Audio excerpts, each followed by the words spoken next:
Ara us vull donar una altra imatge completament diferent. He volgut compartir la vulnerabilitat i la imperfecció. Ara us vull donar una imatge d'alegria.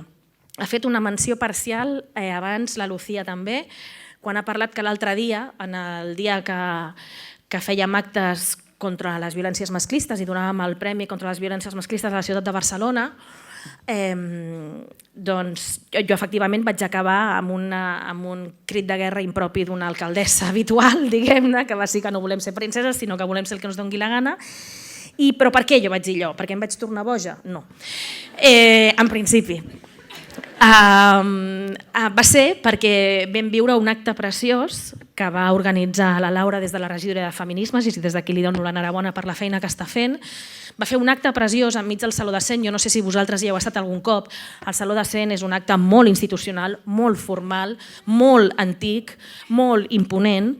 De fet, gairebé és eclesiàstic, no? I quan arribes allà t'encarcares, per molta experiència que tinguis en política, arribes allà i t'encarcares, i quan agafes el micro i has de parlar davant de tothom, us asseguro que no és fàcil, encara ara.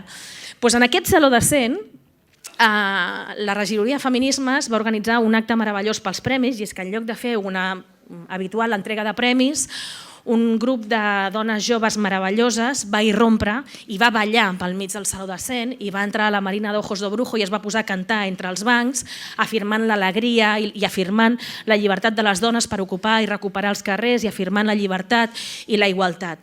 Va fer un acte insòlit de desobediència que va significar efectivament recuperar el Saló de Cent per la gent del comú i per les dones. Va ser un acte preciós que ens va omplir d'energia i que era un petit símbol, una petita senyal, si voleu, però d'algunes coses que estem intentant fer en la nostra quotidianitat i que segurament no sempre podem comunicar i transmetre, perquè demostren també que en petites coses es poden començar a fer grans canvis.